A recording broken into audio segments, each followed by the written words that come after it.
Here is another recording of verse 2.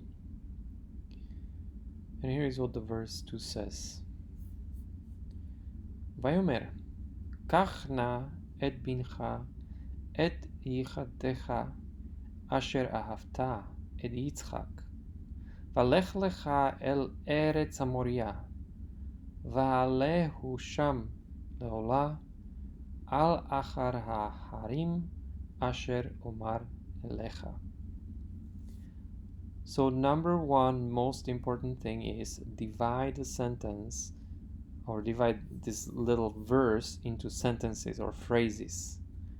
Okay, so let's look at where we could divide it. We see the vav right there, so that's a sign of a new sentence.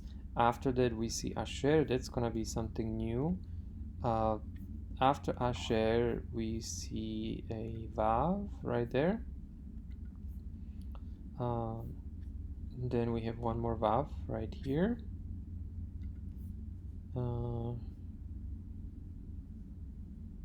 And we have asher right here.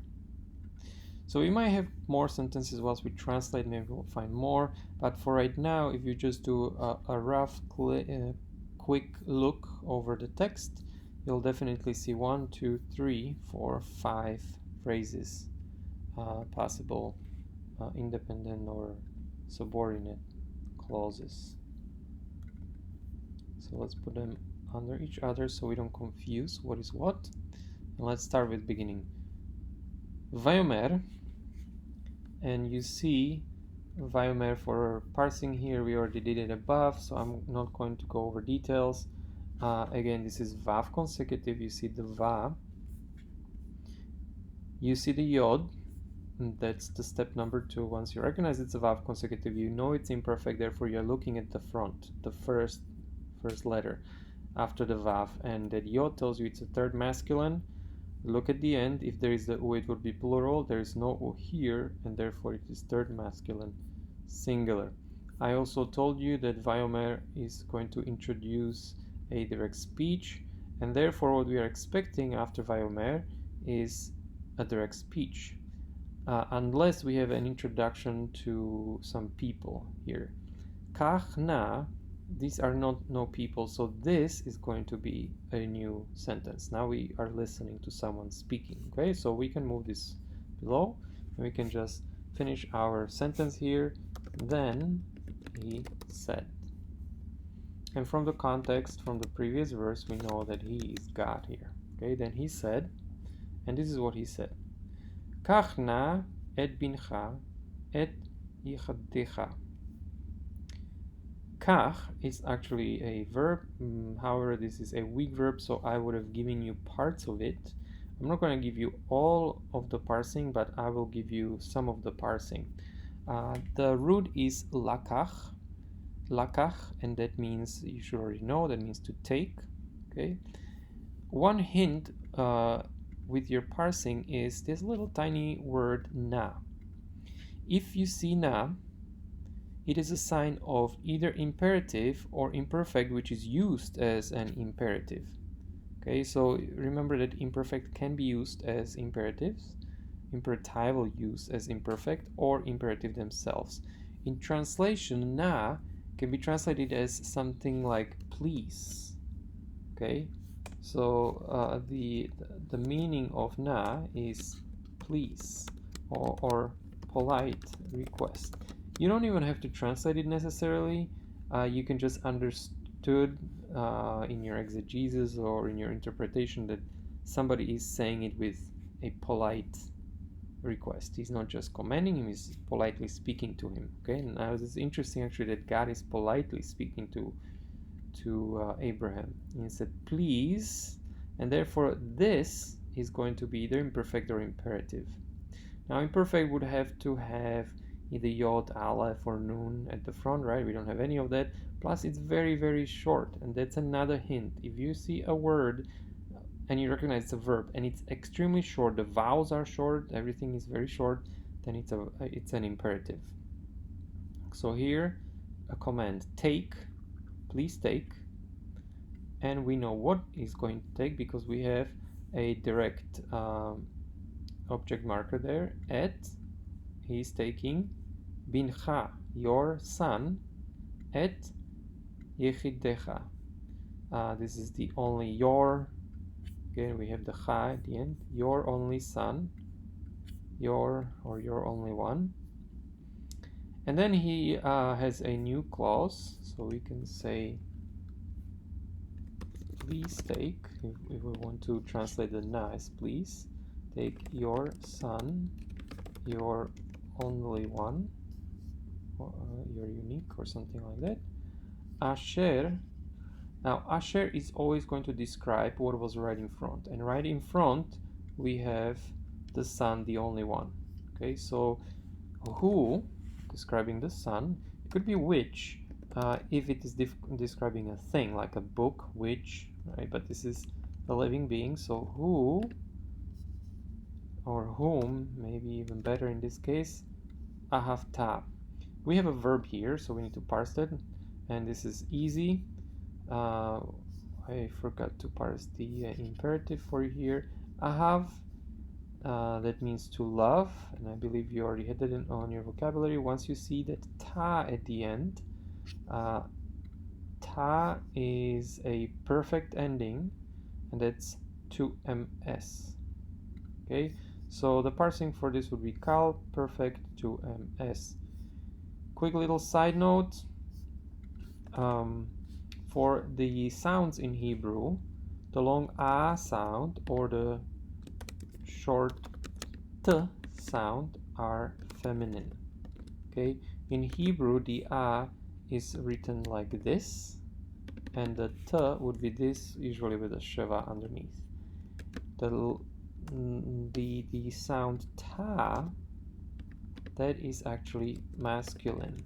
Okay, so if you see the t, but it has an a there, ta, that is masculine. And so here we have ta, it's not t, it's ta, and therefore it's a masculine singular from the verb ahav, which means to love. So let's go back. Whom you love. Okay, whom you love. Letters, whom you love. And we have one more object. And his name is Yitzchak. Yitzchak is just name, Isaac. So here we have, if we go back, we'll backtrack, please take, and we have some direct objects. We have take your son, and then he clarifies your only one, right? He's the only one. Then he clarifies even more, whom you love. So maybe you have more sons, one of them you love. And if you are still not sure which one it is, he'll clarify even more. He says, et Isaac, right? So these ets are all referring to the verb lakach. You could just say take Isaac, or you could just say take your son, or you could just say take your only one whom you love. That's all the same thing, just saying it in different ways. Next phrase. Valech lecha el eretz moria.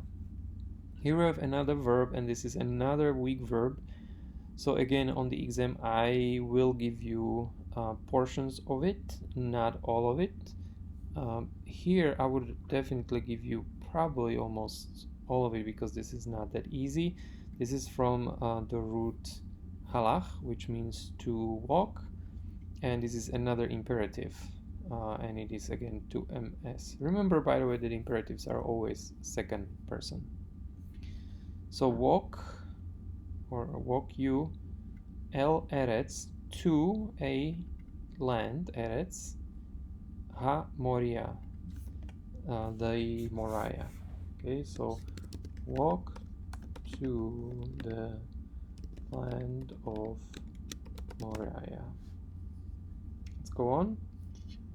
Ve'alehu sham le'ola al achat heharim.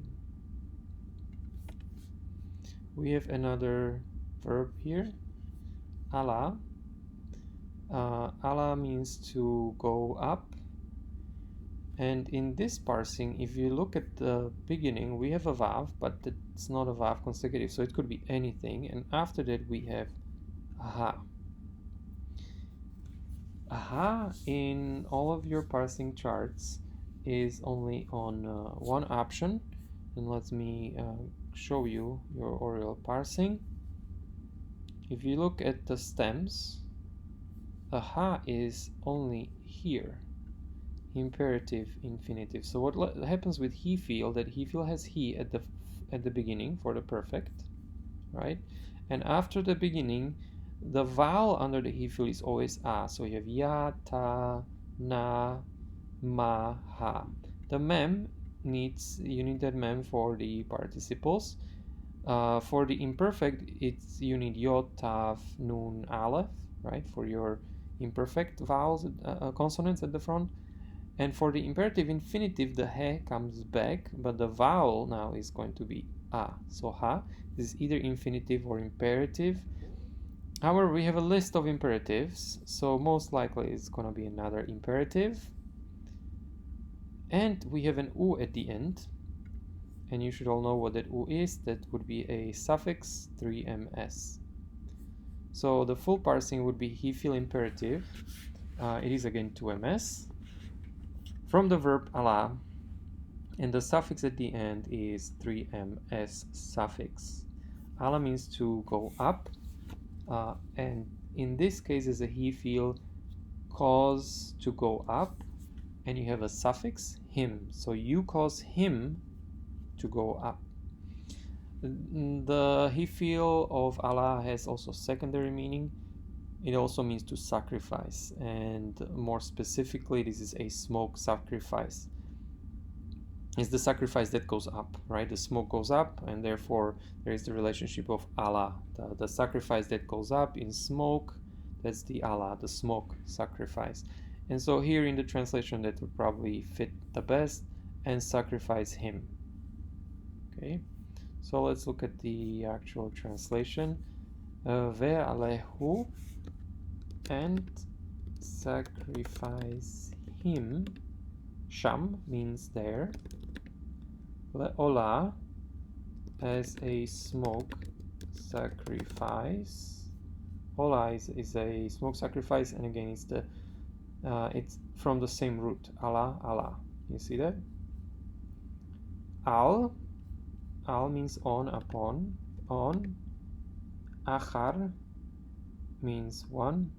Haharim, on one of the, har means mountains, so one of the mountains. We have the im at the end, therefore it's plural, mountains. Okay. Asher omar elecha.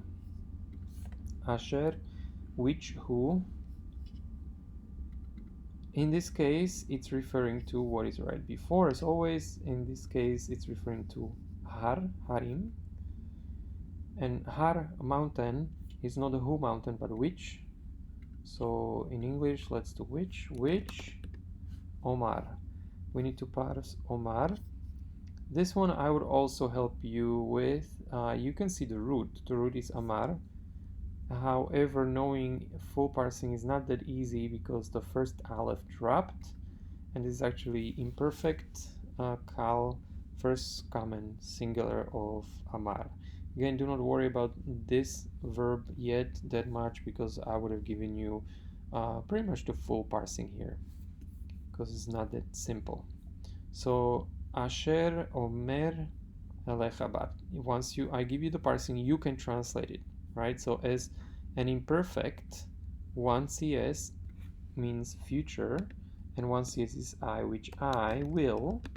Amar means to say or to speak, which I will tell. El means to, and cha means you. Okay, and El right here, that means to, and cha right there means you. So which I will tell you.